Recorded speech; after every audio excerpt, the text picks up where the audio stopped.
January 12, 2015. California State Prison, Kern Valley, Cell B4-213. Lawrence Phillips sits alone on a thin mattress, his massive frame hunched forward, elbows resting on knees that once powered through defensive lines. His hands, those same hands that carried a football with such grace and violence, now tremble slightly as they clasp together. Outside this 8x10 cell, the world has moved on. Inside, time has collapsed into an endless loop of what could have been, and what can never be. The walls are decorated with nothing. No photos of touchdown celebrations. No newspaper clippings of his Nebraska glory days. No letters from family. Just blank institutional gray, closing in tighter each day. In 6 months, he will be dead. But tonight, as fluorescent lights from overhead and distant voices echo through the cell block, Lawrence Phillips is thinking about a girl. Not the one from the headlines. Not the one whose attack set everything in motion. He's thinking about his mother, or rather, the absence of her. The first abandonment. The original wound that never healed. A guard walks past, keys jangling against his belt. The sound triggers something in Lawrence's memory. Keys, doors, locks. His entire life is a series of doors, some opening with promise, others slamming shut with judgment. He spent 20 years moving from one locked room to another. Locker rooms, courtrooms, jail cells, prison cells. Each one smaller than the last. Tomorrow morning, he'll wake to the same routine he's followed for years. Breakfast at 6 a.m. Recreation yard at 9. Lunch at noon. Count time at 3. Dinner at 5. Lights out at 10. The structure is absolute. The monotony is crushing. But it's the nights that destroy him. Those hours between lights out and dawn when memories refuse to stay buried. He stands, paces the 3 steps from bed to wall, turns, paces back. His cellmate, away at a work detail, has left behind the smell of instant coffee and cheap soap. Lawrence's own scent, sweat and regret, has soaked into everything he owns. 2 jumpsuits, 1 pair of shoes, a toothbrush, a comb, the complete inventory of what remains of a man who once had everything. On the wall across from his cell, someone has scratched into the paint. Every saint has a past. Every sinner has a future. Lawrence stares at those words. He's read them 1,000 times. Tonight, they feel like a lie. Because the truth, the one that keeps him awake even when exhaustion begs for sleep, is that his future was decided long before he ever stepped onto a football field. It was decided in the foster homes, in the moments of violence witnessed and absorbed, in the neural pathways carved by trauma before he was old enough to understand what trauma meant. The question that haunts him isn't, how did I end up here? The question is, was there ever any other way this could have ended? If you are new to this channel, please subscribe and let's keep breathing life into stories that were never meant to stay silent. Now let's continue. Los Angeles, California, 1975. The city bleeds gold in the late afternoon sun, palm trees casting long shadows across streets where dreams come to live or die. In the affluent neighborhoods of West LA, children ride bikes with training wheels while their parents plan weekend trips to beaches with names like Malibu and Santa Monica. Their futures are written in private school applications and college funds that grow with compound interest. Lawrence Lamont Phillips enters this world on May 12, 1975, in a very different Los Angeles, one the tourists don't see. His mother, young and unprepared, looks at her newborn son for perhaps the first time and the last time with any real connection. The details of those early days remain murky, lost to sealed records and faded memories. But the outcome is brutally clear. She doesn't want him, or can't keep him. The distinction matters philosophically, but not practically. By the time Lawrence is old enough to form memories, his mother is already a ghost. Not dead, which might have been easier to process, but simply absent, gone. He will spend the rest of his life trying to understand why. Therapists will later suggest that this primal rejection, this fundamental negation of his worth by the one person biologically programmed to protect him, creates a wound that never closes. It becomes a lens through which he views every relationship, every achievement, every failure. But we're getting ahead of ourselves. The foster care system swallows Lawrence whole. He becomes a case number, a file folder, a problem to be managed. The state of California, in its institutional wisdom, begins a game of human shuffling that will define his childhood. Home to home, family to family, each placement a fresh start that inevitably curdles into another ending. The first home. He's maybe 3 years old, belongs to a couple in their 50s who already have 6 other foster children. The house smells like boiled vegetables and discount laundry detergent. Lawrence sleeps in a room with 2 other boys, their beds so close together that he can hear them breathing at night. The foster mother, a heavy-set woman with tired eyes, does her best. She feeds them, keeps them clothed. But love, the kind that makes a child feel seen and valued, is in short supply. There's simply too many of them and not enough of her. He learns early, don't ask for things. Don't cry. Don't show weakness. The other children, harder and older, will exploit any vulnerability. Tears earn mockery. Fear earns aggression. So Lawrence builds his first wall, brick by emotional brick. At 4 years old, he's already learning to disappear. The second home is worse. A single foster father, a man who smiles in front of social workers and shows his true face when they leave. The details are contained in confidential reports, but the scars are visible to anyone who knows where to look. Lawrence learns about violence here, both as victim and observer. He learns that the world is divided into those with power and those without. He learns that size matters, strength matters, the ability to inflict pain matters. He's 5 years old. By the time he reaches a third home, then the fourth, then the fifth, Lawrence Lamont Phillips has developed the emotional infrastructure that will carry him through life. Trust no one, expect nothing, feel as little as possible. The foster care system, designed to protect vulnerable children, has instead created a young boy with the emotional availability of reinforced concrete. But something else is developing too, something the case workers don't note in their reports: athleticism. Lawrence is fast, unnaturally fast. By age 7, he can outrun every kid in the neighborhood. By 8, he's stronger than boys 3 years older. His body, as if compensating for the wounds to his psyche, develops with remarkable efficiency.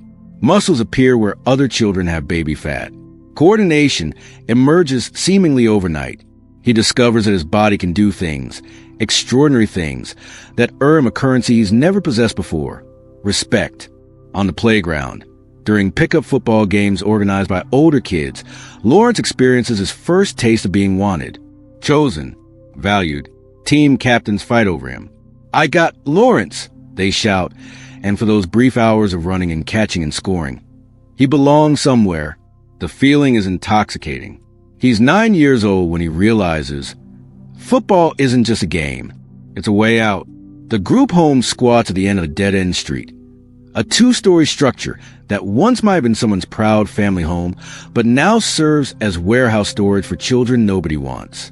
12 boys live here, aged 8 to 16, each carrying their own catalog of traumas and behavioral problems.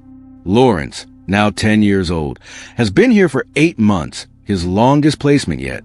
The home is run by a married couple, the Johnsons, who, unlike many in their profession, actually seem to give a damn. Mrs. Johnson, a black woman in her 40s with graying hair pulled back in a perpetual bun, sees something in Lawrence that others have missed. "That boy's hurting," she tells her husband one night after lights out. "Hurting so bad, he doesn't even know it." Mr. Johnson, a former college linebacker himself, nods. He's been watching Lawrence too. The way the kid moves through the house like a shadow. The way he eats his meals, quickly, defensively, as if someone might take the food away. The way he never, ever asks for anything. "He's got talent though," Mr. Johnson says. "Real talent. You see him in the yard yesterday." Lawrence had spent the afternoon running drills against the older boys, his feet barely touching the ground as he cut and pivoted and accelerated past offenders who outweighed him by 30 pounds. It was like watching poetry written in motion. Mrs. Johnson knows where her husband is heading. "You thinking about the league?" "I'm thinking about giving him something to work toward, something to believe in." The Baldwin Park Youth League becomes Lawrence's salvation. Every Saturday, He pulls on a helmet that's slightly too big and pads that smell like 30 seasons of other boys' sweat. And for 2 hours, he becomes someone else. Someone powerful. Someone feared. He plays running back, and he's devastating. Coaches who've seen hundreds of kids come through their program stop and stare. Lawrence has something unteachable.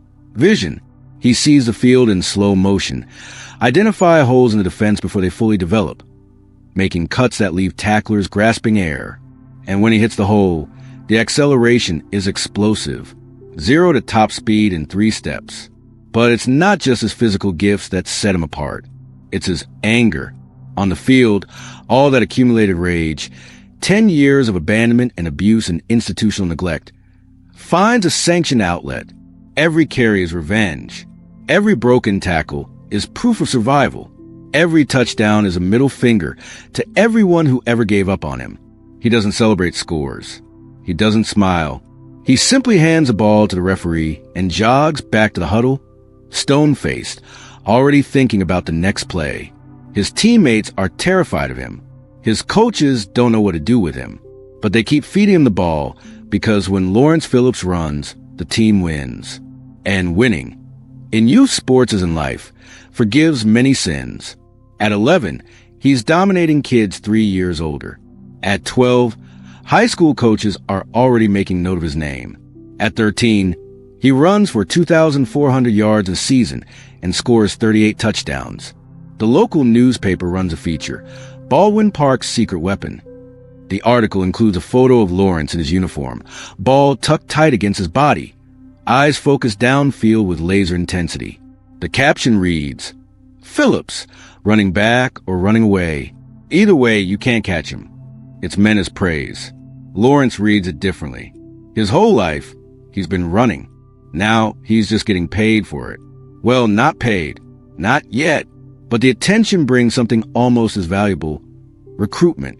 High school coaches from across Southern California begin appearing at his games. They stand on the sidelines with clipboards and stopwatches, timing his 40-yard dash 4.4 seconds as an 8th grader. Noting his cuts, his balance, his power through contact, they see a prospect, a commodity, a potential pathway to their own success. Lawrence sees escape. The high school sits on the eastern edge of Los Angeles County, a sprawling complex of buildings and athletic fields where Lawrence Phillips will spend the next 4 years becoming a legend. West Covina High School has a reputation for football excellence, and head coach Jim Hartman has built a program that routinely sends players to Division I colleges. When Lawrence arrives as a freshman, Hartman takes one look at the kid's film and has the same reaction every coach before him has had: disbelief. He's how old? Hartman asks his assistant. 14. Birthday in May. Jesus Christ. He runs like a grown man. Hartman has coached for 23 years. He's seen phenoms before, kids who dominate at the youth level and then disappear when the competition gets serious. But Lawrence is different. The violence in his running style isn't learned. It's cellular. When he hits a defender, he's not trying to avoid contact. He's trying to destroy them. The freshman team is a joke for Lawrence. He gains 1,800 yards in 8 games before Hartman promotes him to varsity. He's 14 years old, playing against 18-year-olds, and he's the best player on the field. By his sophomore year, Lawrence Phillips is a household name in Southern California high school football. He gains 2,100 yards and 28 touchdowns. Colleges begin sending letters, dozens, then hundreds. UCLA, USC, Notre Dame, Michigan, Nebraska, Miami. Every major program in the country wants him. The attention is overwhelming and intoxicating. For a kid who spent his childhood invisible, the sudden fame creates a cognitive dissonance. He doesn't have emotional tools to process. One day he's nobody. The next day, grown men in expensive suits are showing up at his games, promising him the world. But the rage is still there, just beneath the surface. During his junior year, an incident occurs that foreshadows everything to come. In a game against rival Covina High School, a defender hits Lawrence late after he's already stepped out of bounds.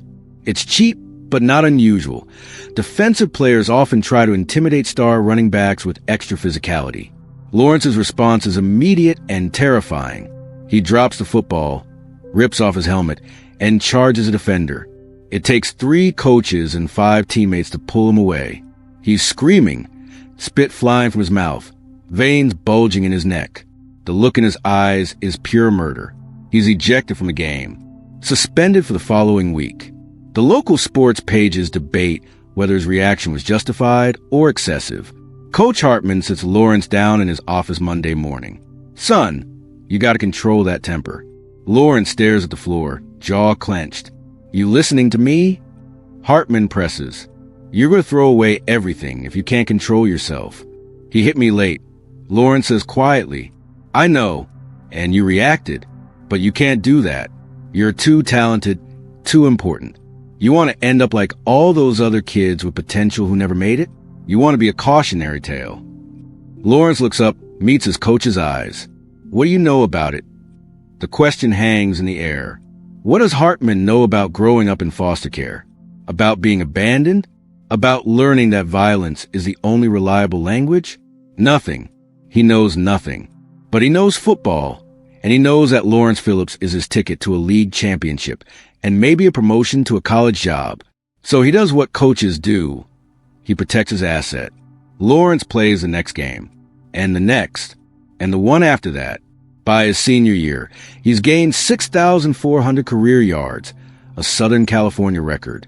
He's rushed for 74 touchdowns. He's a USA Today High School All-American. Every major college program is offering him a full scholarship. The local media calls him the future. But at night, in the small bedroom of the group home, he's still there, still a ward of the state. Lawrence lies awake and feels nothing but emptiness. The touchdowns don't fill it. The accolades don't touch it. The attention just makes it worse, highlighting the absence at his core. He's 17 years old, and he already knows, no matter how fast he runs, he can't escape himself. The recruiting process is a circus. College coaches descend on West Covina High like pilgrims to a shrine. They bring highlight reels of their own programs, glossy brochures showing beautiful campuses and packed stadiums, promises of playing time and national television exposure. USC wants him to stay home. Head coach Larry Smith personally visits the group home, sitting awkwardly in the common room, while Lawrence listens with crossed arms. "You'd be an instant legend," Smith says. "Trojan legend. Everything you've dreamed about." But Lawrence hasn't dreamed about much beyond survival. UCLA offers the same pitch with different color brochures. Notre Dame sends a legendary assistant coach who talks about tradition and history. Miami sends someone who basically promises women and weather. Then Nebraska calls. The pitch from Lincoln is different. Head coach Tom Osborne, a man with a reputation for taking troubled players and giving them structure, personally recruits Lawrence. Osborne is 64 years old, a living legend who's never won a national championship, but has come agonizingly close multiple times. He's built his program on a foundation of discipline, weight training, and an offensive system, the option attack, that's perfect for a back with Lawrence's skill set. But more than that, Osborne sells family. "Lawrence," he says during a home visit, his Midwestern accent flat and earnest, "I know you've had a difficult path. I know you've been let down by a lot of people. What I can promise you is that in Nebraska, you will be part of something bigger than yourself. You'll have coaches who care about you as a person, not just as a player. You'll have teammates who will become brothers. And you'll have an opportunity to show the country what you're capable of." It's a good pitch. Maybe too good. Lawrence is suspicious of promises. He's heard them all before from social workers and foster parents and teachers. They all mean well. They all disappoint. But Nebraska offers something concrete. Distance. It's 1,600 miles from Los Angeles, from the foster care system, from every bad memory etched into the landscape of Southern California. It's a chance to truly start over in a place where nobody knows his story. He commits in April. The local papers run headlines. West Covina star heads to Big Red Country. Coach Hartman is happy. Nebraska is a legitimate national power, and having one of his players succeed there will boost the program's reputation. The group home staff throw Lawrence a small going-away party. Mrs. Johnson bakes a cake shaped like a football. Mr. Johnson pulls Lawrence aside. "You've got a real chance here," he says. "A real chance to make something of yourself. Don't blow it. Lawrence nods but doesn't respond. He's heard versions of this speech his entire life. The pressure to succeed, to overcome, to be grateful for the opportunity. Nobody ever acknowledges that the opportunity shouldn't be necessary, that he shouldn't have had to run for 6,400 yards just to earn the right to a college education and 3 meals a day. But he doesn't say this. He just nods. In August 1992, Lawrence Lamont Phillips boarded a plane to Lincoln, Nebraska, carrying everything he owns in 2 duffel bags. He's 18 years old, legally an adult, no longer a ward of the state, free in the technical sense. The plane lifts off from LAX, banking east of the city of his birth. Below, Los Angeles spreads out in every direction. Endless sprawl, millions of lives intersecting and separating in patterns too complex to comprehend.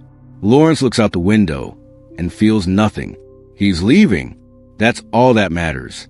The Great Plains hit different when you spent 18 years in Los Angeles. No ocean, no mountains, just sky. Enormous sky that seems to swallow the earth, and fields of corn stretching to every horizon. The air smells like cut grass and possibility. Lincoln is a college town, in the purest sense. The university dominates everything. On autumn Saturdays, Memorial Stadium becomes the 3rd largest city in Nebraska, packed with 76,000 fans dressed in red, screaming themselves hoarse for the Cornhuskers. Football isn't just a sport here. It's religion, identity, economic engine, and communal therapy all rolled into one. Lawrence steps off the plane into humidity that feels like walking into someone's mouth. He's met by a graduate assistant coach holding a sign with his name on it, and driven in a university van to the athletic dormitory, where freshman players live. The campus is beautiful in that Midwestern way. Brick buildings, tree-lined paths, students on bikes. Everyone is white, or mostly white. Lawrence, accustomed to the ethnic diversity of Los Angeles, feels conspicuously black in a way he never has before. People stare, not with hostility exactly, but with curiosity. He's 6 feet tall, 210 pounds of muscle, and he moves with the predatory grace of someone who spent a lifetime ready to fight or flee. The other freshman recruits, there are 22 in his class, greet him with the careful respect you'd give a caged animal. They've all seen his highlights. They know what he can do on a football field. But there's something about Lawrence that keeps them at a distance. An aura of barely contained violence. His roommate is an offensive lineman from Iowa named Chad Peterson, a friendly farm kid with corn-fed optimism. Hey man, welcome to Nebraska. Chad extends a hand the size of a catcher's mitt. You're gonna love it here. Best football program in the country. Lawrence shakes his hand without enthusiasm. Yeah, Coach Osborne is awesome.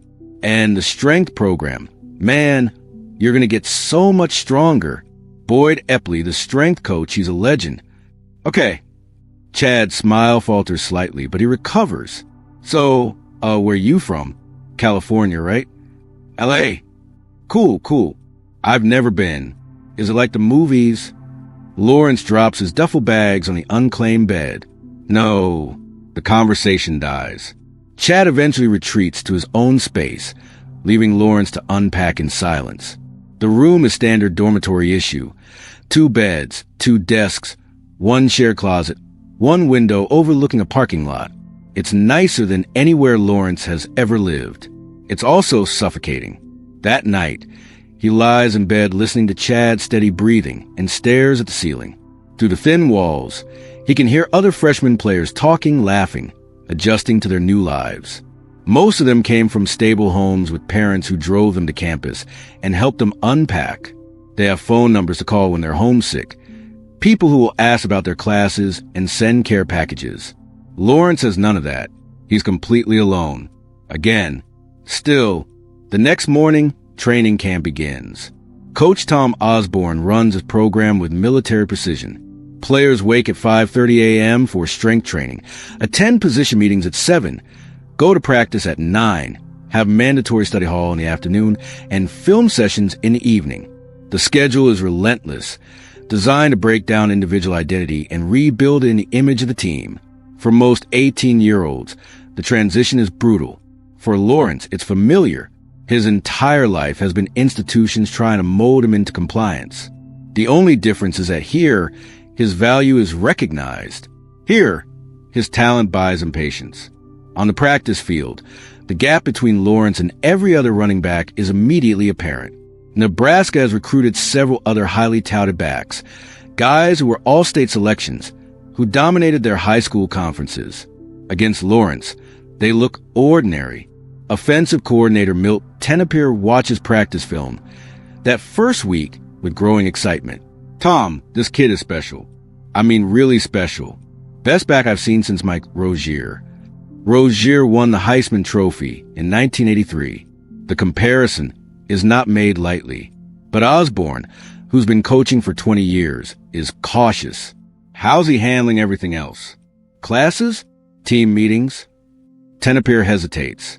He's quiet, keeps to himself. Some of the other players find him intense. Intense how?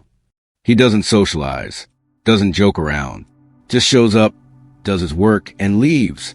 It's like he's operating on a different frequency than everyone else. Osborne makes a mental note to check in with Lawrence personally. He's dealt with troubled players before. Kids from broken homes, kids with anger issues, kids who don't trust authority. His approach is always the same: structure, expectations, and genuine care. He believed that football can save young men if it's taught correctly, if it's embedded within a larger framework of education and character development. He believes this deeply. It's why he stayed at Nebraska rather than jumping to the NFL. It's why he accepts lower pay than coaches at other major programs. It's his mission. Lawrence Phillips will become a test of that mission. By the third week of camp, Lawrence has earned a spot on the traveling squad despite being a freshman. This is rare. Nebraska's depth chart is stacked with upperclassmen, and Osborne traditionally doesn't play true freshmen except in emergencies. But Lawrence is different. In scrimmages, he's running through tackles that should bring him down, cutting on angles that shouldn't be possible, accelerating into spaces at close before he arrives, except they don't because he's already through them. The upperclassmen notice. Starting running back Calvin Jones, a junior who rushed for 1,000 yards the previous season, watches Lawrence with a mixture of admiration and concern. "Rook's got it," he tells another teammate. "He's going to be a problem for defenses." What he doesn't say, "Lawrence is going to take my job." The season opener is against Middle Tennessee State, a game Nebraska is expected to win easily. Lawrence stands on the sideline in his jersey, helmet in hand, watching the starters dominate. He gets in during the third quarter with Nebraska up 35-7. His first carry in college football, a simple off-tackle run to the right.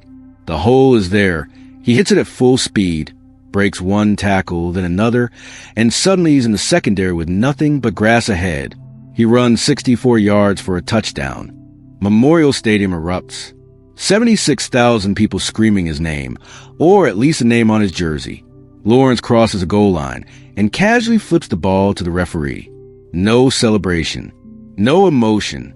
He jogs back to the sideline like he's just completed a routine drill. His teammates mob him anyway. "Hell yeah, Rook. That's how you do it. Welcome to Nebraska." Lawrence accepts their enthusiasm with a blank face. Inside, he feels nothing. Not joy, not satisfaction. Just a vague awareness that he's done what he's supposed to do. He finishes the game with 3 carries, 127 yards, and 2 touchdowns. The local papers go crazy. Freshman phenom. Phillips provides glimpse of future. California dreaming becomes Nebraska reality. By mid-season, Lawrence is starting. Calvin Jones, gracious in defeat, moves to fullback to make room. The offense transforms. Nebraska has always been good, but with Lawrence in the backfield, they become unstoppable. He finishes his freshman season with 1,722 yards and 16 touchdowns. Nebraska goes 9-3, wins the Big 8 conference, and gets invited to the Orange Bowl. Not bad for a rebuilding year. But something else is happening beneath the surface. Something darker. The offseason brings a reduction in structure, and that's when Lawrence begins to unravel. Without the daily grind of practice and film sessions, he's left with too much time to think. Classes bore him. He's majoring in general studies because nobody is pushing to choose anything more specific. He attends lectures but absorbs nothing, his mind elsewhere. He starts spending time with a small circle of teammates, mostly other running backs and receivers. They go to parties at off-campus apartments, places where football players are treated like royalty. Free beer, adoring sorority girls. The standard college athlete experience. But Lawrence doesn't fit. While his teammates laugh and flirt and enjoy the attention, he sits in corners, drinking steadily, watching everyone with those dead eyes. Girls approach him. He's handsome in a dangerous way, all sharp angles and contain violence, but his complete lack of charm sends him away quickly. "What's your deal?" A blonde sophomore asks him at one party, emboldened by vodka cranberries. "What?" "You just sit here. Don't talk. Don't smile. Why are you even here?" Lawrence looks at her for a long moment. "I don't know." She laughs, thinking he's joking. He's not. The isolation deepens. Other players start excluding him from social events, not out of malice, but because his presence kills the vibe. He's a black hole of charisma, sucking the energy out of any room he enters. One night, drunk and angry for reasons he can't articulate, Lawrence gets into a fight at a house party. The details are murky. Someone said something or looked at him wrong, or existed in his proximity at the wrong moment. But the result is clear. Lawrence beats the kid bloody, breaks his nose, fractures his orbital bone, leaves him semi-conscious on a beer-soaked floor. Campus police are called. Lawrence is arrested, handcuffed, put in the back of a patrol car for the first time in his life. The irony isn't lost on him. He's made it to college, become a star athlete, and still ended up exactly where society always expected him. Coach Osborne bails him out at 3 a.m. They sit in the coach's car in the police station parking lot, neither speaking for several minutes. Finally, Osborne breaks the silence. "You want to tell me what happened?" "He started it." That's not what the witnesses say. Lawrence stares out the window. "Then why are you asking?" Osborne sighs. This is a part of coaching he hates. The babysitting, the crisis management, the realization that not every kid can be saved by a playbook and a weight room. "Lawrence, you're on a scholarship here. You represent this university. You can't go around beating people up because you're angry." "I'm not angry. You put a kid in the hospital. He'll be fine." The casualness of the response disturbs Osborne more than the violence itself. This kid feels nothing. No remorse. No fear of consequences. Nothing. "You're suspended for the first 2 games of next season," Osborne says. "And you're going to anger management counseling. This is non-negotiable." Lawrence doesn't argue. He knows the game. Do the therapy. Say the right things. Check the boxes. Get back on the field. He's been through it before in the foster system. The victim, a sophomore business major named Derek Hutchins, doesn't press charges. Osborne personally visits his family, apologizes, and hints that the university might be willing to help with medical bills. The Hutchins family, intimidated by the implied power of the football program, accepts. The incident is swept under the rug, but it's noted, filed away, a data point that will matter later. The anger management counseling is a joke. Lawrence sits across from a university psychologist, a well-meaning woman in her 50s who asks him about his childhood, his feelings, his triggers. "Tell me about your relationship with your mother," she says during their 3rd session. "Don't have one." "You've never had contact with her?" "No." "How does that make you feel?" Lawrence looks at her with something approaching pity. How does it make him feel? Like his entire existence is a mistake. Like he's fundamentally unlovable. Like the universe decided before he was born that he wasn't worth keeping. But he doesn't say this. He says, "Fine, I'm fine with it." She writes something in her notes. He imagines it says, "Patient exhibits emotional detachment and possible dissociation." She'd be right. After 6 sessions, she signs off on his clearance.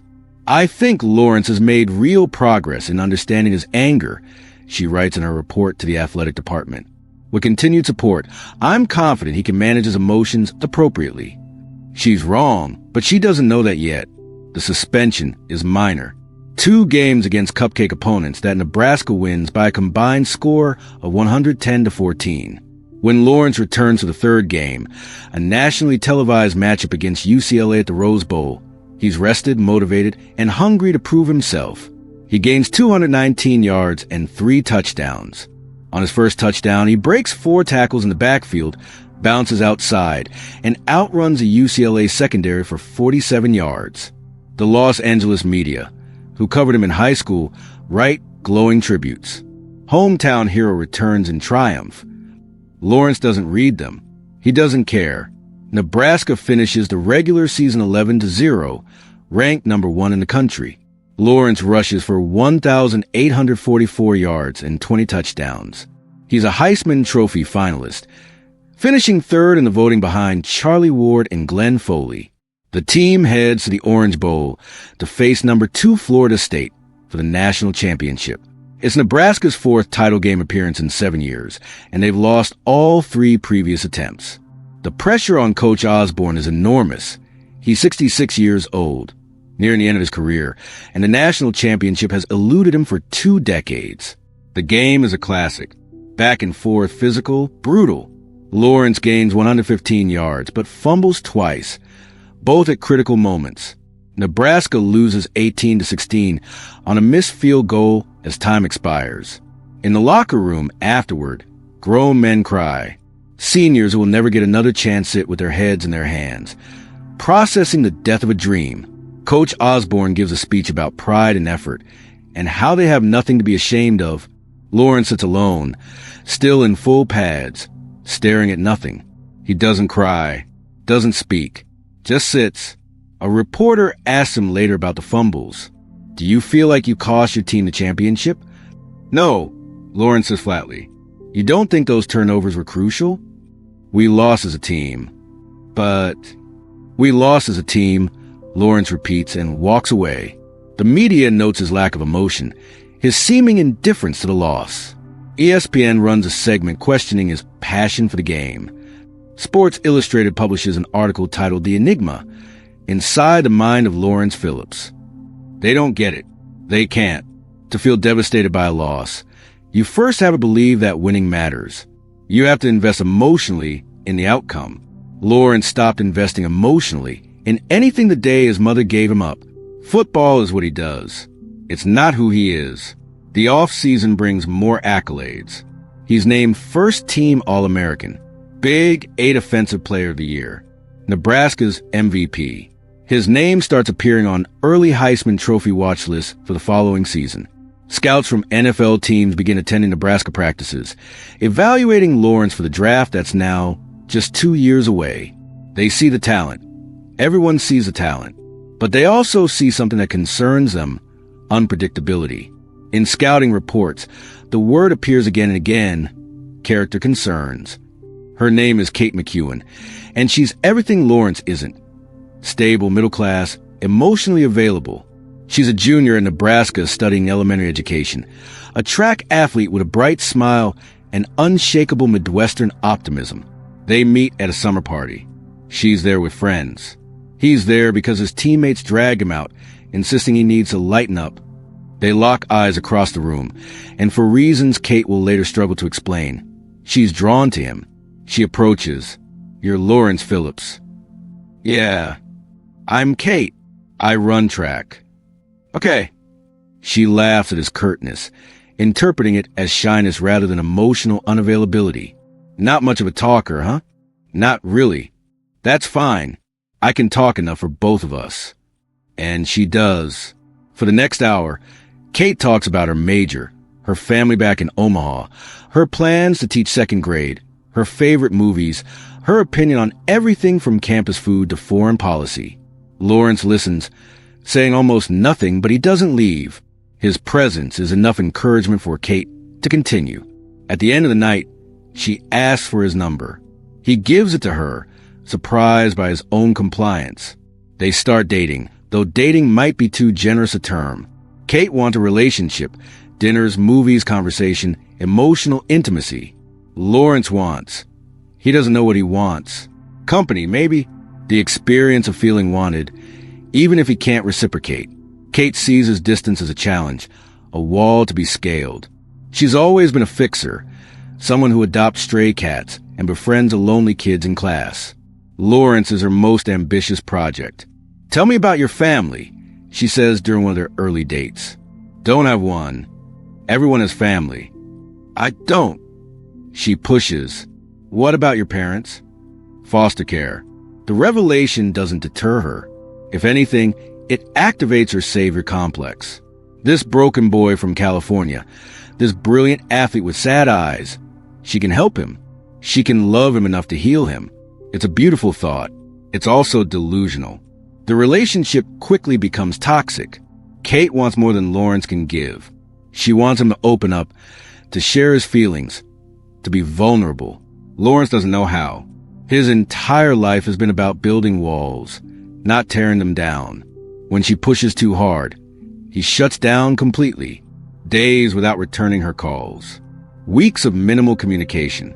Then, just when she's ready to end things, he shows up with flowers, bought by his roommate, actually, and just enough vulnerability to reel her back in. "I'm sorry," he says. "I'm not good at this." "At what?" "Relationships. People." Kate melts. "You just need practice." "I'm not going anywhere." She means it as reassurance. Lawrence hears it as a trap. The cycle repeats. Distance, pursuit, reconciliation. Distance, pursuit, reconciliation. Kate tells her friend she can see the real Lawrence underneath his defenses, that he just needs time and patience. Her friends are skeptical but supportive. Nobody wants to be the one who tells her she's wrong. By fall, they're officially a couple. Kate wears his jersey to games. She waits for him outside the locker room. She posts photos of them together with captions like, "My champion red heart" and "Lucky girl." Lawrence, for his part, tolerates the relationship. He doesn't love Kate. He's not sure he's capable of love, but she provides a form of stability, a tether to normalcy, evidence that he's more than just a football player with anger issues. But the anger is still there, always there. Nebraska enters the season ranked number 1 in the country and loaded with talent. Quarterback Tommy Frazier, offensive lineman Zach Wiegert and Brendan Stay, defensive tackle Christian Peter. This is the most complete team Osborne has ever assembled. And then there's Lawrence. He's bigger now. Up to 220 pounds of muscle courtesy of Boyd Epley's strength program. He's faster. His 40 time has dropped to 4.37 seconds. And he's meaner. Every carry looks like an act of violence. He doesn't just run past offenders. He seeks them out, lowering his shoulder, delivering punishment. The season unfolds like a coronation. Nebraska crushes West Virginia 31-0. Destroys Texas Tech 50-10. Annihilates UCLA 49-21. Lawrence is gaining 150-plus yard per game, scoring at will, making Heisman moments weekly. Against Kansas State, he gains 206 yards and 4 touchdowns. Against Colorado, 211 yards and 3 scores. The competition simply can't handle his combination of size, speed, and rage. By mid-November, Nebraska is 10-0 and Lawrence is the Heisman Trophy frontrunner. Every analyst and pundit has him winning the award. He's featured on the cover of Sports Illustrated under the headline, "Unstoppable, Lawrence Phillips and Nebraska's March to Perfection." The article inside is glowing, but includes this paragraph. Those close to the program describe Phillips as distant, almost alien in his attachment from the team's collective joy. While his teammates celebrate victories with raucous locker room traditions, Phillips sits quietly, seemingly unmoved by success. One coach, speaking anonymously, said, "Lawrence is the best player I've ever seen. He's also the most troubled. I just hope he can hold it together long enough to reach his potential." Lawrence reads the article. He focuses on that one paragraph, ignoring everything else. Troubled, the word follows him everywhere, a brand he can't remove. That night, he gets into an argument with Kate. She wants to attend a party with him. He wants to stay in. The disagreement escalates, voices rising. "Why do you always have to be so difficult?" Kate shouts, "I'm not being difficult. I don't want to go. You never want to do anything. You never want to be around people. Then maybe you should date someone else." The words hang in the air. Kate's face crumbles. "Is that what you want?" Lawrence doesn't answer. He doesn't know what he wants. He never has. Kate leaves, slamming the door. They won't speak for 3 days, until Lawrence shows up at her apartment with an apology he doesn't mean, and she accepts because she's invested too much to quit now. The season continues. Nebraska beats Oklahoma 13-3 in a defensive slugfest. Then Kansas State again, this time 17-6. The offense is sputtering, but the defense is historically good. They're not pretty wins, but wins nonetheless. The regular season ends with Nebraska 12-0 and heading to the Orange Bowl to face, once again, number 2 ranked Miami for the national championship. It's a rematch of sorts. Miami and Nebraska have developed a rivalry, 2 programs battling for supremacy. Lawrence finishes the regular season with 2,011 yards and 22 touchdowns. He's a unanimous All-American, a Heisman Trophy finalist. But there's a problem. The date will become infamous in Nebraska football history. The night everything changed. It starts with a phone call. Kate calls Lawrence around 9 p.m., wanting to talk. He's at his apartment, watching film. He doesn't want to talk. He tells her he'll call her back. She insists it's important. He hangs up. She calls again. He ignores it. Again. Ignore. Finally, frustrated, she drives to his apartment. She has a key. He gave it to her months ago, though he immediately regretted it. She lets herself in. "We need to talk," she announces. Lawrence looks up from his laptop. "I'm busy." "You're always busy. Too busy for your girlfriend." "Kate, not now." "When, Lawrence? When is it ever a good time for you?" The argument escalates quickly. Kate is crying, accusing him of not caring about her, about their relationship. Lawrence is shutting down, his default response to emotional confrontation. The more she pushes, the more he retreats into silence. "Say something," she screams. "Stop just sitting there." And something in Lawrence breaks. What happens next is disputed. Kate's version, Lawrence's version, the versions told by neighbors who heard but didn't see, the version constructed by investigators from physical evidence. What's not disputed? Violence occurred. Kate will later testify that Lawrence grabbed her by the throat, slammed her against the wall, and dragged her down a flight of stairs, that he punched her multiple times, that she feared for her life. Lawrence will claim she attacked him first, that he was defending himself, that the injuries were accidental. The truth, as always, lives somewhere in between, but the consequences don't care about nuance.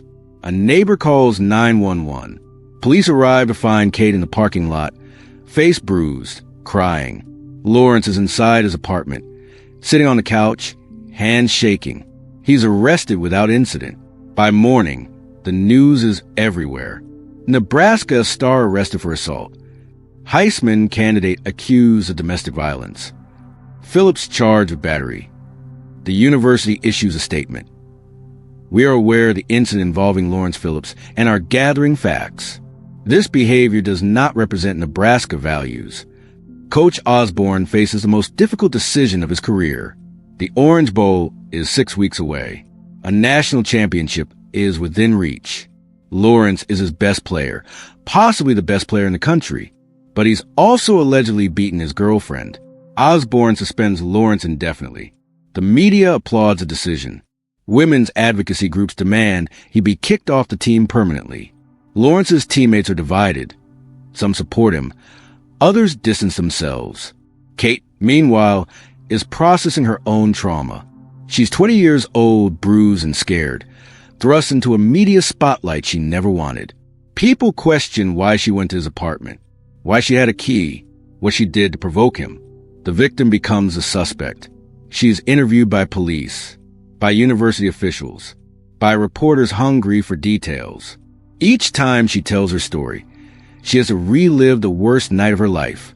Lawrence sits in county jail for 3 days before posting bail. When he's released, he goes directly to the football facility. Coach Osborne meets with him in his office. "Tell me what happened." Osborne says. Lawrence stares at his hands. "She came over. We argued. It got out of hand." "Did you hit her?" Pause. "I don't remember exactly what happened. It was all really fast." Osborne's heart sinks.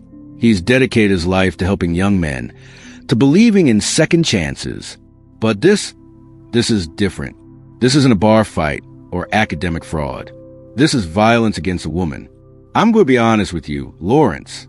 A lot of people want you gone. Off the team. Out of the university. The only reason you're not already expelled is because we're waiting for the legal process to play out. I didn't mean to hurt her, but you did hurt her. That's what matters. Lawrence looks up, and for the first time, Osborne sees something in his eyes that might be regret. Or maybe it's just fear of consequences. Can I play in the bowl game? Lawrence asks. The question reveals everything about her priorities. I don't know, Osborne says honestly. That decision hasn't been made yet. In the days that follow, the debate rages. Should Lawrence Phillips be allowed to play? Can a university claim to stand against domestic violence while fielding an accused abuser? Does talent earn special treatment? Osborne wrestles with it. He preys on it. He's a devout Christian who genuinely believes in redemption. He consults with university administrators, with domestic violence experts, with his own conscience. The criminal case moves forward. Kate testifies before a grand jury. The evidence is presented. Photographs of her injuries, 911 recordings, testimony from a neighbor who called police. Lawrence is charged with misdemeanor assault. His lawyer negotiates a plea deal. 1 year probation, anger management counseling, a restraining order preventing contact with Kate. Lawrence accepts. He stands before a judge and pleads guilty. The judge, a football fan himself, goes easy.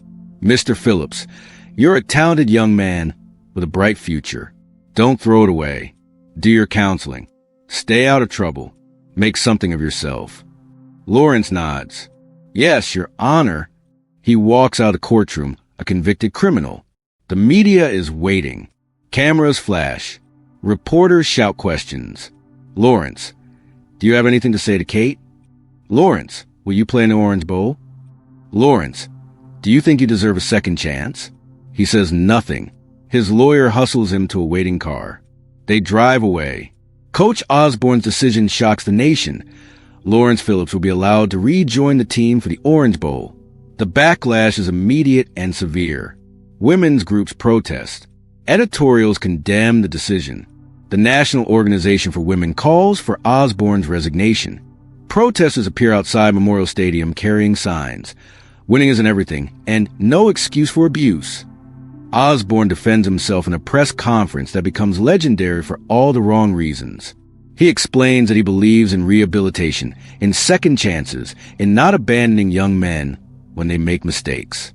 Lawrence has accepted responsibility. Osborne says.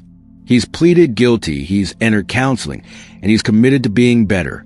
If we cast aside every young person who makes a mistake, we're saying we don't believe people can change. I refuse to accept that. A female reporter stands. Coach, with all due respect, this wasn't a mistake. He beat his girlfriend. He's a convicted criminal.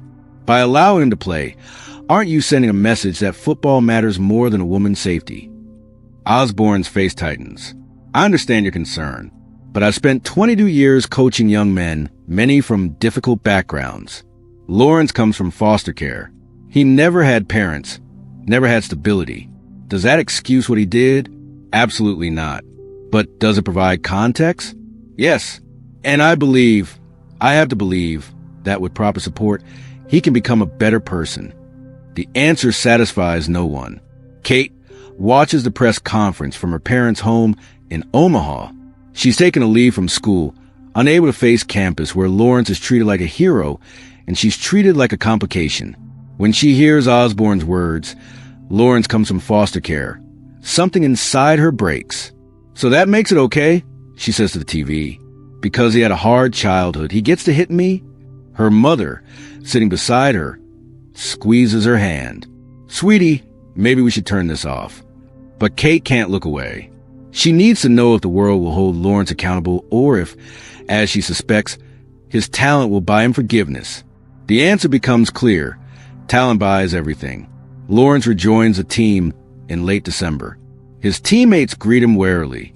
Some, particularly the black players from similar backgrounds, are sympathetic. They know the system failed Lawrence long before he failed Kate. Others, especially those with sisters or girlfriends, are disgusted but silent. The coaches hold a team meeting. They address the elephant in the room. Lawrence is back, offensive coordinator Milt Tenopir says. He's served his suspension. He's accepted his punishment. We're moving forward as a team. If anyone has a problem with that, come see me privately. Nobody comes. Practice resumes. Lawrence looks rusty. He's missed 6 weeks of preparation. But the muscle memory is there, the vision, the explosiveness. By the third practice, he's running like he never left. The media descends on Lincoln. Every practice is covered like a presidential campaign event. Reporters analyze every carry, every drill, looking for signs of what? Remorse? Arrogance? Growth? They find nothing. Lawrence doesn't speak to the media. He's been advised by his lawyer to maintain silence. So he practices, showers, and leaves. Day after day, Kate, watching from Omaha, feels her trauma being erased by the narrative of redemption. Nobody cares what she went through. They care about whether Nebraska can win a national championship. She starts seeing a therapist. The sessions help. Somewhat. The therapist validates her feelings, confirms that yes, she was victimized, and no, the world isn't fair. How do you feel about him playing the bowl game? The therapist asks. Kate thinks for a long moment. Like I don't matter. Like what he did to me doesn't matter. Like football is more important than my life. That must be incredibly painful. It is. What do you need? Kate doesn't have an answer. What she needs, acknowledgement, justice, accountability, isn't coming. So she does what survivors do. She survives. She finishes the semester remotely. She avoids social media. She stops reading the news. She focuses on healing. And she watches from a distance as Lawrence Phillips gets everything he doesn't deserve. The night before the game, Lawrence lies in his hotel bed and stares at the ceiling. Around him, his teammates are excited, nervous, focused. They're 24 hours from the biggest game of their lives. Lawrence feels nothing. He's gained 1,722 yards this season despite missing the final game. He scored 22 touchdowns. He's been named first-team All-American again. And tomorrow, if Nebraska wins, he'll be a national champion. None of it touches him. The emptiness at his core remains untouched by accolades. He thinks about Kate, not with guilt exactly, but with a vague awareness that he's destroyed something he never understood. The bruises on her face, the fear in her eyes, the way she looked at him after, not with anger but with sadness, like she'd finally seen what he'd known all along. He's broken beyond repair. Sleep doesn't come. The next morning, he goes through his pre-game routine mechanically. Breakfast, taping, warm-ups, position meetings. Everything feels distant, like he's watching himself from outside his body. In the locker room before kickoff, Coach Osborne gives his final speech. He talks about legacy and brotherhood and leaving everything on the field. The players are emotional. Some cry, others pray. Lawrence sits in his locker, headphones on, eyes closed. He's listening to nothing. The headphones aren't even connected. He just wants to look busy, so nobody bothers him. Then it's time. The tunnel. The roar of 72,000 fans. The heat and humidity of Miami. The Miami Hurricanes, defending national champions, cocky and talented, and ready to prove they're still the best. The game starts. Miami scores first. Then Nebraska answers. Back and forth. Physical and brutal. This is old school football, power running, defensive stands, field position battles. Lawrence gets his first carry midway through the first quarter. A simple off-tackle run. He hits the hole, breaks one tackle, gets 6 yards. Nothing special. His second carry, 8 yards. Third, 3 yards. He's methodical, efficient, not explosive. The 6-week layoff has affected his timing. Or maybe it's something else. Maybe it's the weight of everything that happened. The assault, the suspension, the national scrutiny. By halftime, Nebraska leads 17-10. Lawrence has 53 yards on 12 carries. Solid but unspectacular. In the locker room, the mood is tense. They're winning. But Miami is hanging around.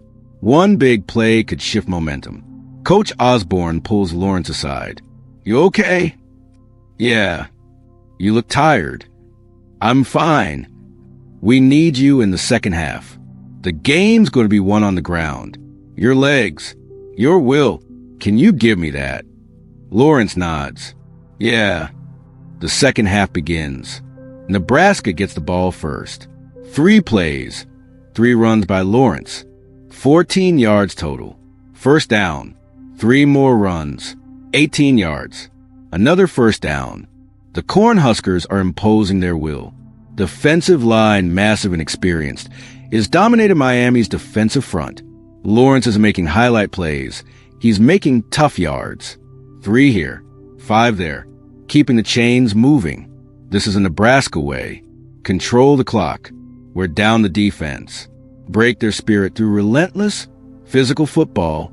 Miami scores to cut it to 17-16. Then Nebraska answers with a field goal. 20-16. Fourth quarter. 6 minutes left. Nebraska has the ball on their own 38. They need to drain clock, get points, seal the game. The offense huddles. Tommy Frazier, the quarterback, calls the play. 34 power. It's Lawrence's play. His signature run. Off tackle with lead blocking. The ball is snapped. Lawrence takes a handoff, reads the defense, sees the hole closing. He bounces outside, finds space, accelerates.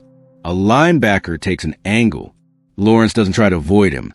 He lowers his shoulder and delivers a hit that echoes through the stadium. The linebacker crumples. Lawrence stays on his feet. Another defender approaches. Lawrence stiff-arms him, palm to face mask, violent and dismissive. 15 yards. First down. The Nebraska sideline explodes. 2 plays later, same call. Lawrence again. This time he gets 8 yards before being dragged down by 3 defenders. Third play. Lawrence for 4 yards.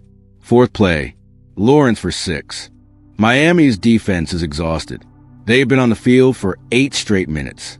Their legs are heavy. Their assignments are breaking down. Nebraska is killing them slowly, methodically. With 2 minutes left, Nebraska scores a touchdown, 27-16. Miami gets the ball back, but can't move it. Their final drive ends with an interception. Game over. Nebraska wins. The field floods with celebrating fans, players, coaches. Confetti falls from the rafters. The trophy is presented. Players hoist it overhead, screaming with joy. Lawrence stands apart from the celebration. Watching, he's a national champion. He's achieved what every college football player dreams of, and he feels absolutely nothing. A reporter approaches with a microphone. Lawrence, how does it feel?" He looks at her blankly. "Good." "Can you be more specific? This is what you've worked for your whole life." Has he? He's not sure anymore. Football isn't something he chose. It's something that chose him.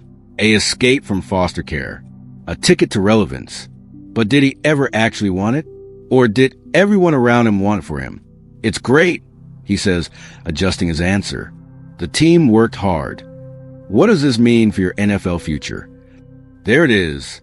The next level. The next door opening. The next chance to run away from himself. "I don't know," he says. "I'm just focused on right now." He walks away before she can ask another question. In the locker room, his teammates douse each other with champagne. They cut down the nets. They take photos. They savor the moment they'll remember for the rest of their lives. Lawrence showers, dresses, and leaves. He finds a quiet spot outside the stadium and calls Kate's number. It's disconnected. Of course it is. He sits on a bench and watches the celebration continue inside. Through the windows, he can see his teammates living their best moment.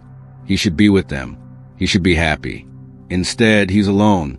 Again. Still. Always. A janitor walks past, pushing a trash cart. He sees Lawrence sitting there in the darkness. "You okay, son?" Lawrence looks up. "Yeah. Hell of a game. You played great. Thanks." The janitor continues on. Lawrence stays on the bench for another hour, watching the lights of Miami flicker in the distance, wondering why success feels exactly like failure. The NFL draft is held at Radio City Music Hall in New York City. Lawrence Phillips sits in the green room with 20 other prospects, wearing a suit that doesn't fit quite right, surrounded by family members he doesn't have. The other players are accompanied by parents, siblings, agents, childhood coaches. They pose for photos. They laugh nervously. They dream aloud about which team will pick them, which city they'll call home.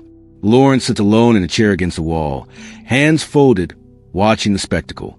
His college career ended spectacularly. After the national championship, he had one more season at Nebraska in 1995. He gained 1,751 yards and 17 touchdowns. He finished fourth in Heisman voting. He was named first-team All-American for the third straight year. But the assault charges followed him everywhere. Every profile mentioned it. Every scouting report included a section on character concerns. Teams sent investigators to Lincoln to interview everyone who knew him. Coaches, professors, former girlfriends, the police officers who arrested him. The consensus: generational talent, catastrophic risk. Some teams removed him from their draft boards entirely. Others argued about whether the upside was worth it. General managers lost sleep running cost-benefit analyses on human beings. The draft begins. First pick, Keyshawn Johnson, wide receiver from USC, goes to the New York Jets. Johnson walks across the stage to shake Commissioner Paul Tagliabue's hand, holds up his new jersey, smiles for the cameras. The crowd cheers. Second pick, Kevin Hardy, linebacker from Illinois, to the Jacksonville Jaguars. Third pick, Simeon Rice, defensive end from Illinois, to the Arizona Cardinals. The picks continue. Running backs start coming off the board. Tim Byakabutika to Carolina at 8th overall. Lawrence waits. 10th pick, 11th, 12th. The other prospects are getting nervous.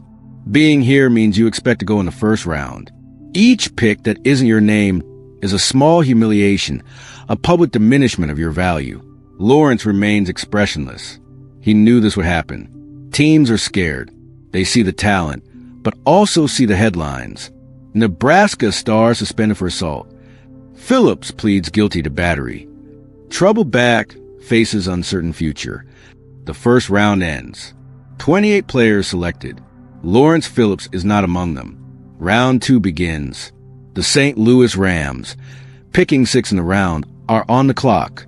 They're a terrible team, perpetually rebuilding, desperate for playmakers. Their coach, Rich Brooks, has been lobbying the front office to take a chance on Lawrence. He's the best back in this draft, Brooks argues. Maybe the best back in 10 years. Yes, he has issues, but we have a strong veteran locker room. We can handle him. The Rams general manager, Jay Zygmunt, is skeptical. And if he beats up another girlfriend, if he gets arrested, the PR disaster, then we cut him.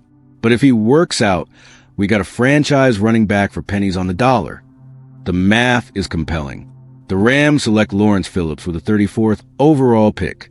When his name is called, Lawrence stands and walks the stage. There's a smattering of applause mixed with boos. The NFL audience is divided on him. Some see a victim of circumstance. Others see a predator being rewarded. He shakes the commissioner's hand, accepts the Rams jersey, poses for photos. His face shows no joy, no relief, just the same flat effect he's carried his entire life. A reporter shouts a question from the media section. Lawrence, what do you say to people who think you don't deserve this opportunity? He looks toward the voice but says nothing. His agent, sensing disaster, hustles him off stage. Backstage, the Rams representatives greet him. Coach Brooks extends a hand. Welcome to St. Louis, Lawrence. We're excited to have you. Thanks. I know you've been through a lot. Fresh start, new city, new team. This is your chance to rewrite your story. Lawrence nods, but internally he's thinking, you can't rewrite what was written in permanent ink before you could even read. The press conference is brief. Lawrence sits at a table wearing his Rams cap, flanked by team officials. Questions come rapid fire. What's your response to critics who say the Rams shouldn't have drafted you? I'm just focused on football. Do you think you deserve a second chance? Everyone deserves a second chance. Have you spoken to Kate McEwen since the incident? I can't comment on that. Will you apologize to her publicly?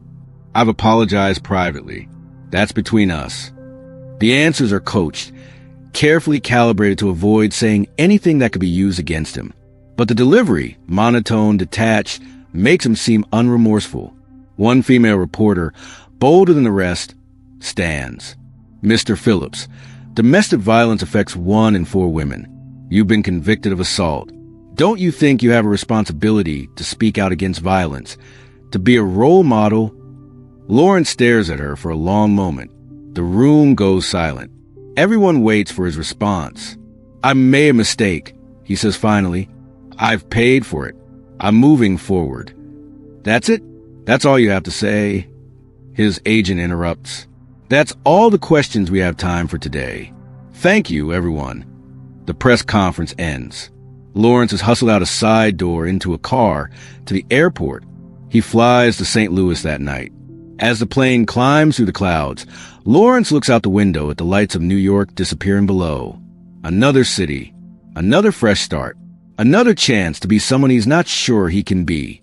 His signing bonus, $2.3 million, hits his bank account the next morning. It's more money than he ever imagined having. More money than anyone in his foster families ever saw. More money than made sense for someone who grew up eating government cheese and wearing second-hand clothes. He should feel grateful, accomplished, successful. Instead, he feels like a fraud, like he's gotten away with something, like the universe has made an accounting error that will eventually be corrected. He's right about that last part. The Rams are terrible. They finished the previous season 5-11, last in the NFC West. Their offense is anemic. Their defense is porous. Their stadium, the Trans World Dome, is often half empty. But they have hope. They've drafted Lawrence Phillips, and the local media is ecstatic. Phillips to bring excitement to struggling offense. Rams get Steele in second round. Lawrence of Missouri, troubled past, bright future. Training camp begins in July. Lawrence reports to camp in Macomb, Illinois, where the Rams hold their summer practices at Western Illinois University. The heat is suffocating, Midwest humidity at its worst. Players lose 10 pounds per practice in water weight. Lawrence takes his first handoff as a professional and gains 14 yards. His second carry goes for 22. The coaches exchange glances. They knew he was good. They didn't know he was this good. By the end of camp, Lawrence is the clear starter. The veteran running back he's supplanting, Johnny Bailey, takes it gracefully. Kid special, Bailey tells reporters. Best back I've seen. The regular season opener is against the Green Bay Packers, defending Super Bowl champions. The game is in Green Bay, and the Lambeau Field crowd is hostile. Lawrence gets 22 carries, gains 96 yards, scores a touchdown. The Rams lose 34-17, but Lawrence's performance is impressive. The next week, at home against San Francisco, he gains 104 yards. First career 100-yard game. The Rams lose again. Week 3, 123 yards, 2 touchdowns. Another loss. A pattern emerges. Lawrence is playing well. The team is not. Defenses focus entirely on stopping him, daring the Rams quarterback, a journeyman named Tony Banks, to beat them through the air. Banks can't. So the Rams keep losing. But Lawrence is earning respect. Veteran defenders who've seen every running back in the league admit he's different. His combination of size and speed is rare. His willingness to deliver punishment as a runner, to seek out contact rather than avoid it, is rarer. After a game against the Carolina Panthers linebacker Sam Mills, a future Hall of Famer, finds Lawrence in the tunnel. You've got a gift, young man. Don't waste it. Lawrence nods but doesn't respond. He's heard versions of this his entire life. Don't waste your talent. Don't throw it away. As if having talent creates an obligation he didn't agree to. Off the field, Lawrence is isolated. He lives in a luxury apartment in downtown St. Louis, the first place he's ever had to himself. No roommates. No coaches monitoring him. Complete freedom. It's too much freedom. He starts missing team meetings. Not often, just occasionally. Enough to be noticed. Coach Brooks calls him in. Everything okay, Lawrence? Yeah. You seem distant, disengaged. I'm fine. The team needs you, not just on the field, in the locker room. As a leader, Lawrence almost laughs. A leader. He can barely lead himself out of bed most mornings. But he nods. I'll do better. He doesn't. The isolation deepens. He stops answering his phone, stops returning calls from his agent, his coaches, his teammates. He orders food delivery every night, Chinese, pizza, burgers, and eats alone while watching film of his college games. Looking back at Nebraska, at those glory days, he tries to remember what it felt like to be that person, the national champion, the All-American, the player everyone wanted. He can't. Those memories feel like they belong to someone else. By mid-season, the Rams are 3-7 and essentially out of playoff contention. The coaching staff is on the hot seat. Players are mailing in, looking ahead to the offseason. But Lawrence keeps playing hard, not because he cares about winning, because running is the only thing that makes him feel alive. Against the Atlanta Falcons in Week 13, he gains 183 yards on 29 carries. It's a career high. The Rams lose 34-31 in overtime, but Lawrence's performance is transcendent. One run, a 61-yarder, shows everything he's capable of. He takes a handoff, bounces outside, breaks 2 tackles, cuts back against the grain, outrun the secondary, and scores untouched. The crowd, what's left of it, gives him a standing ovation. On the sideline, his teammates mob him. Lawrence accepts their congratulations with his trademark blank expression. After the game, a reporter asks, "That was an incredible run. How did you see that develop?" "I just ran." "Can you walk us through it?" "I saw a hole. I hit it. That's all." The reporter tries another angle. "You're having a great rookie season despite the team struggles. How do you stay motivated when you're losing?" Lawrence thinks about it. The honest answer is, "I don't care if we win or lose. I'm just trying to make it through each day without imploding." But he can't say that. "I just focus on doing my job," he says instead. He finishes the season with 1,453 yards and 6 touchdowns. He's named to the NFL All-Rookie team. He finishes second in Offensive Rookie of the Year voting, losing narrowly to Eddie George of the Tennessee Titans. By every objective measure, his rookie season is a success. He's proven he can play at the highest level. He's shown that the Rams were right to take a chance on him. But success brings attention, and attention brings scrutiny, and scrutiny reveals cracks. The off-season is a disaster. Lawrence is supposed to attend voluntary workouts. He skips them. He's supposed to participate in community service events, part of his image rehabilitation. He refuses. He's supposed to meet with the team psychologist. He goes twice, then stops. Coach Brooks is frustrated but patient. He's young. He's still learning how to be a pro. But the front office is concerned. They've invested a second-round pick and millions of dollars in a player who seems determined to sabotage himself.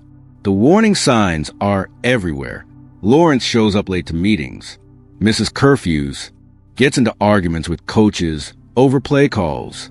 Nothing major. Nothing that would justify cutting him.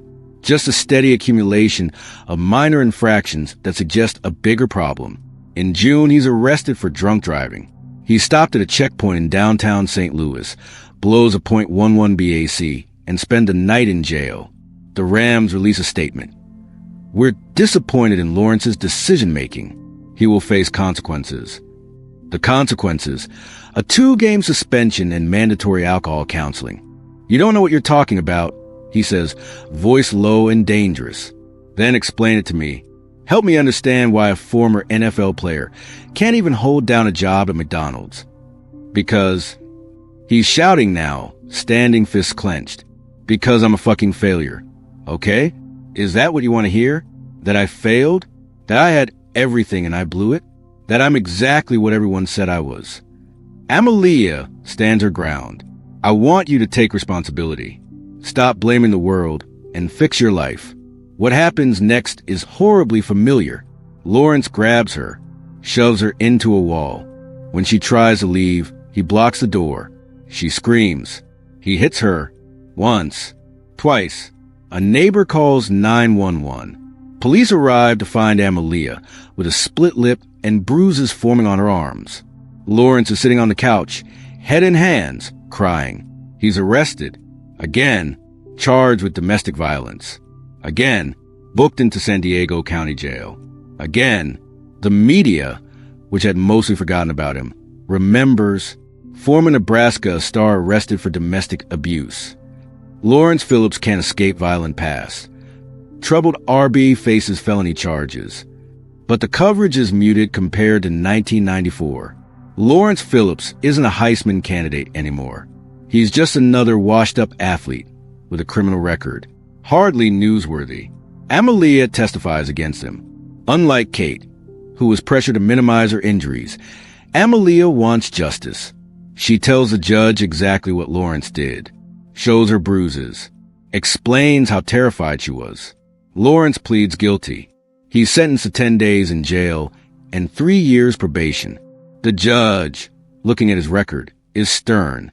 Mr. Phillips, you've been before courts before for violence against women. You've received second chances, third chances. At some point, chances run out. Use this probation period to get your life together, because if you appear before me again, you're going to prison. Lawrence nods, says he understands, serves his 10 days, gets released, and immediately violates probation. The probation violations are stupid and avoidable. Missed check-ins with his probation officer, failed drug tests, marijuana, mostly, minor infractions that, for someone else, might result in warnings. But Lawrence isn't someone else. He's a repeat offender with a history of violence. The courts are done being lenient. In February 2006, he's arrested for the probation violations. The judge revokes his probation and sentences him to 90 days in county jail. He served the time, gets released, violates probation again within a month, another positive drug test, back to jail, this time for 6 months. The cycle is vicious and predictable. He can't seem to stop himself from self-destructing. It's like he's testing the system, seeing how much he can get away with, or perhaps how much punishment he can endure before he breaks completely. A court-appointed psychologist evaluates him during this period. The report is damning. Mr. Phillips presents with significant markers of personality disorder, likely rooted in childhood trauma and attachment disruption.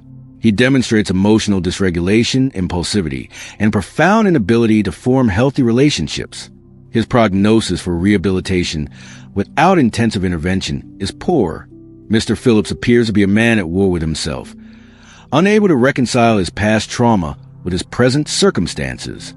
The report recommends intensive therapy, medication, and structured support. Lawrence receives none of those things. He receives more jail time. By 2007, he's essentially given up. He stops even pretending to comply with probation terms.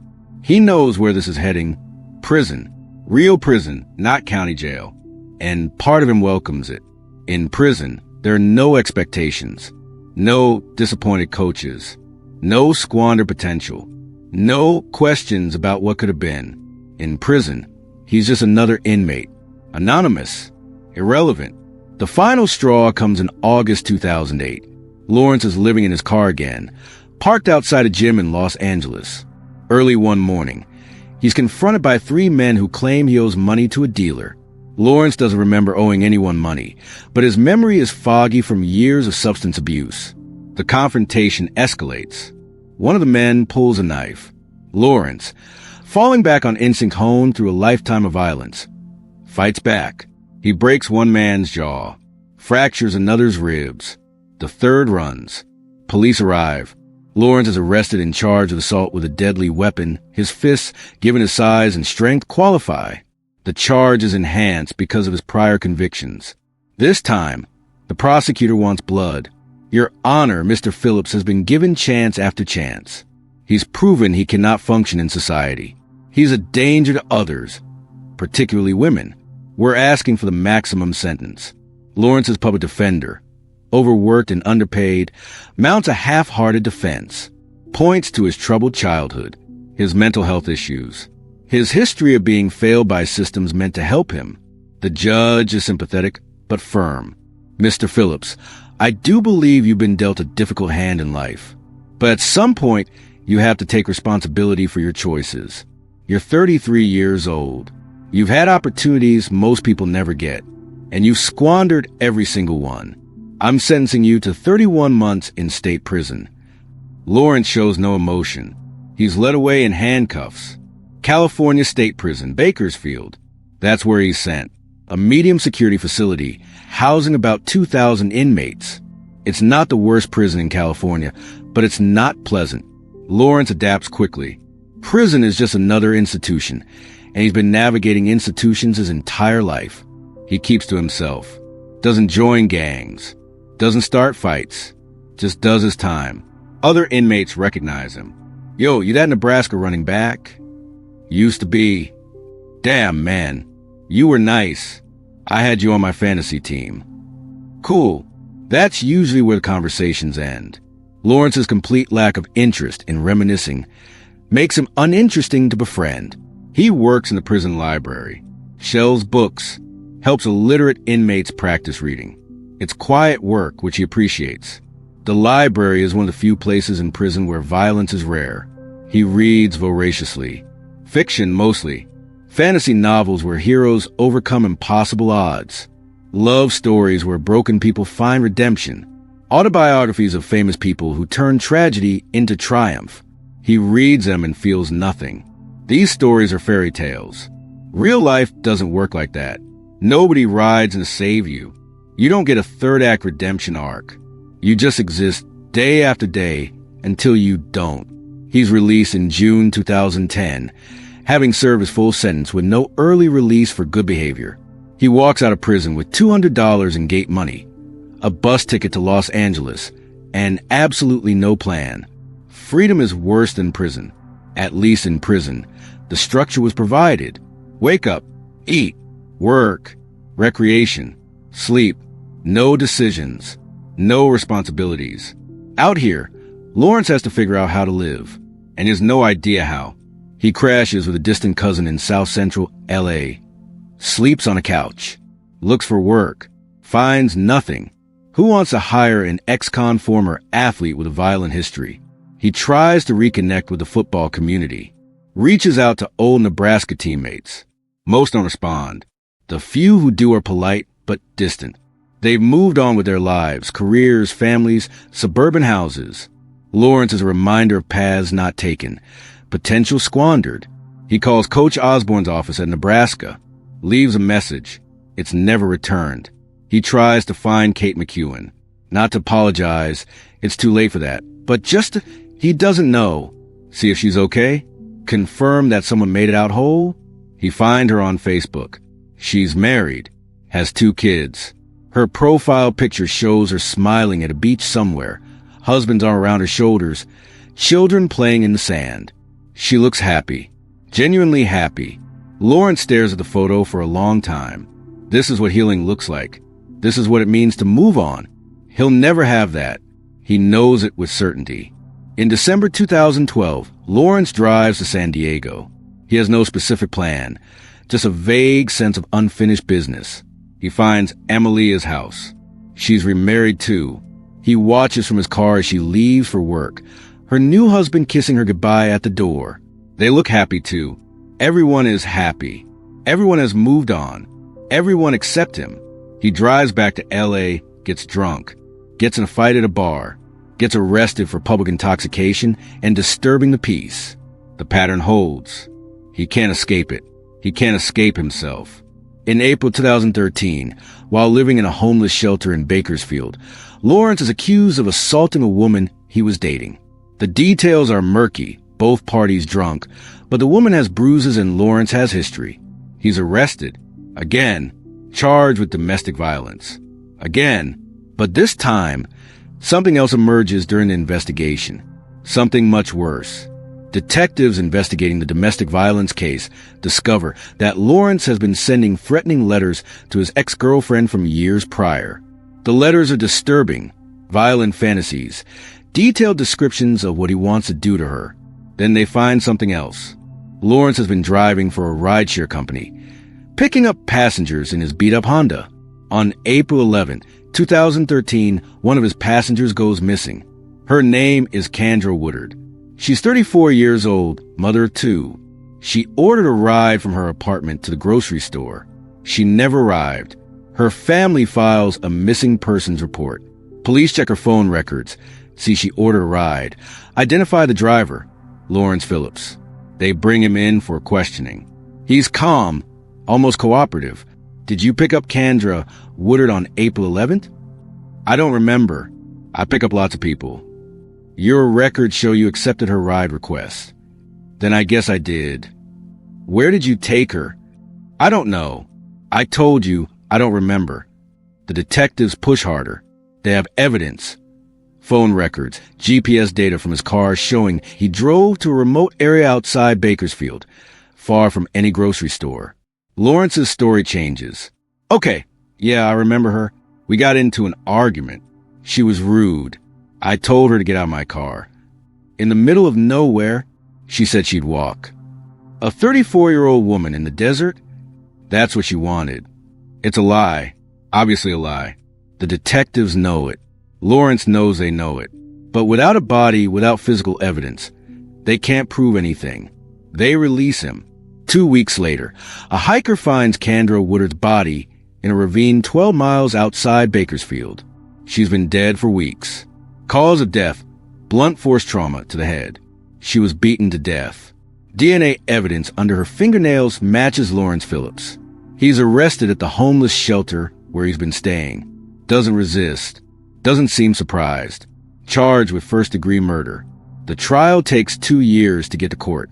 Lawrence sits in county jail, awaiting his fate. His public defender mounted a defense based on reasonable doubt. The DNA could have gotten there from the normal course of her being in his car. The prosecution can't prove exactly how she died or what Lawrence's intent was. But they don't need to. The evidence is overwhelming. The GPS records. The lying about remembering her. The history of violence against women. The timeline. In June 2015, a jury convicts Lawrence Phillips of first-degree murder. The verdict is unanimous. The jury deliberates for less than 3 hours. The judge sentences him to life in prison without the possibility of parole, plus an additional 14 years for the domestic violence charges and 7 years for assault charges related to a fight in county jail while awaiting trial. Lawrence hears the sentence without emotion, life without parole. He's 39 years old. He'll die in prison. Mr. Phillips, do you have anything to say? The judge asks. Lawrence stands, looks at Kendra Woodard's family, sitting in the front row. Her mother is crying. Her sister is glaring at him with pure hatred. Her children, now orphans, are too young to be in court. I'm sorry, he says. It's the first time he's apologized for anything in a way that sounds genuine. The first time his voice carries actual emotion. But it's too late. Decades too late. A lifetime too late. He's transferred to California State Prison, Kern Valley, a maximum security facility in the desert. This is where he'll spend the rest of his life. We return to where we started. Cell B4-213. Lawrence Phillips, alone, surrounded by concrete and regret. The months since his conviction have been a slow descent into hopelessness. He's in administrative segregation, solitary confinement, for his own safety. Other inmates, many of whom suffered abuse themselves, don't take kindly to men who kill women. 23 hours a day in his cell, 1 hour in a recreation cage. No human contact beyond guards passing meal trays through slots in the door. The isolation is absolute. And in that isolation, Lawrence is finally forced to confront himself. No distractions. No football. No substances. Just him and the accumulation of his choices. He thinks about his mother, the original sin, the abandonment that set everything in motion. He wonders where she is, if she's alive, if she ever thinks about the baby she gave up. He thinks about Kate McEwen, the girl whose life he changed with violence. He wonders if she still thinks about him, if his face still appears in her nightmares. He thinks about Amalia Sharivkar and the woman in San Diego, and all the others he hurt in ways big and small.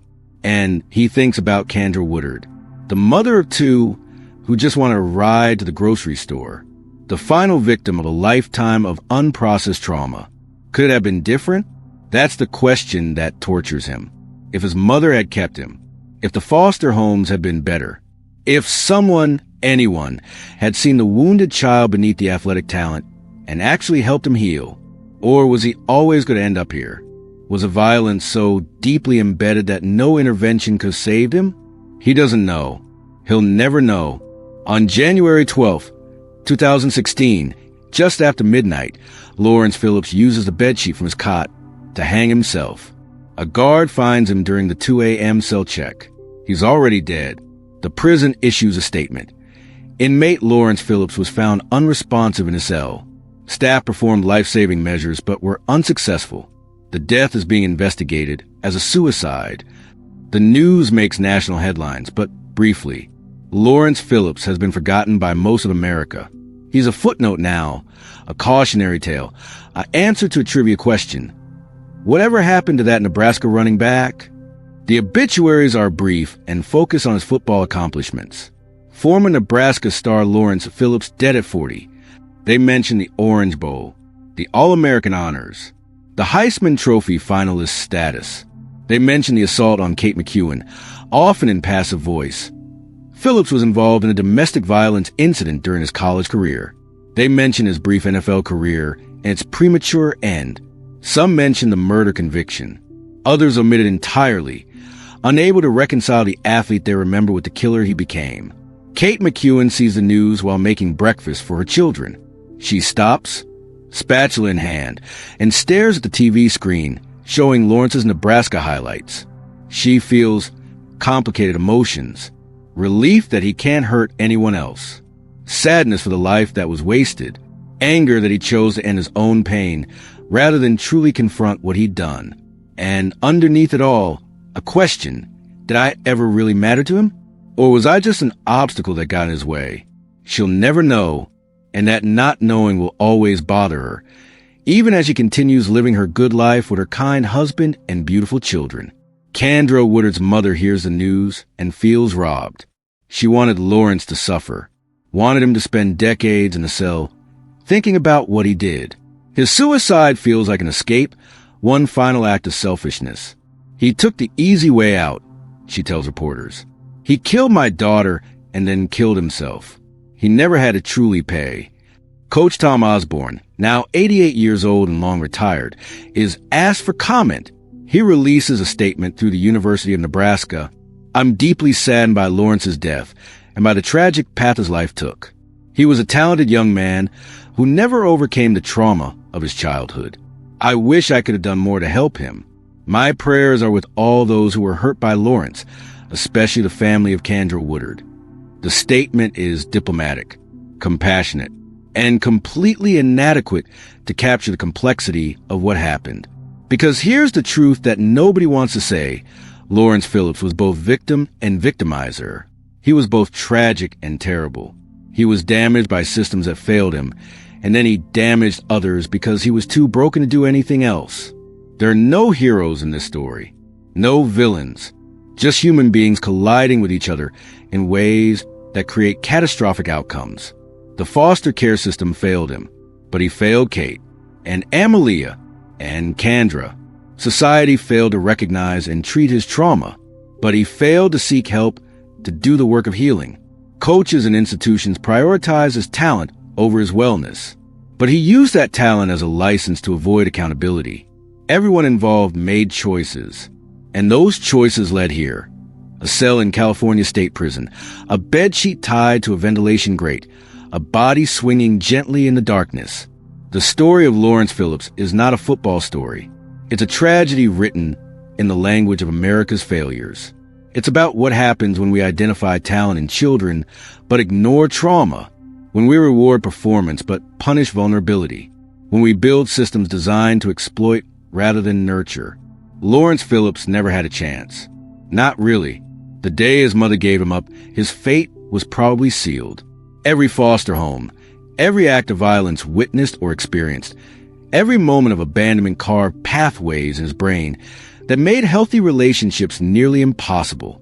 But, and this is crucial, That doesn't excuse what he did. He beat Kate. He beat Emilia. He murdered Kendra. Those are choices he made. Shaped by trauma, yes. Influenced by mental illness, absolutely. But choices nonetheless. We can hold both truths simultaneously.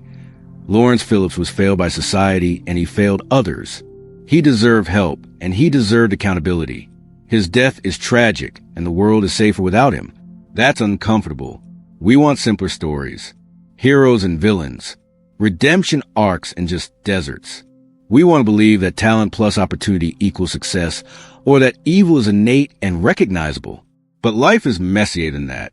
Lawrence Phillips was a supremely talented football player who should have had a Hall of Fame career. He was also a deeply damaged human being who never developed the tools to manage his pain without inflicting it on others. Both things are true, and both things matter.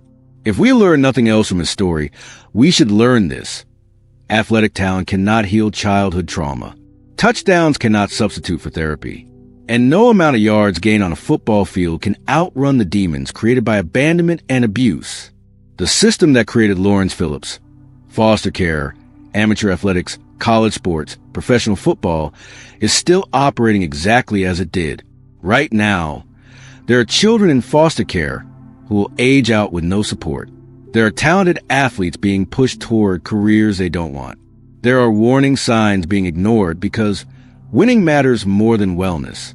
And someday, one of those children will become the next Lawrence Phillips. Different name, different sport perhaps, same trajectory, unless we change. That's the only redemption available in this story. Not for Lawrence. He's beyond redemption.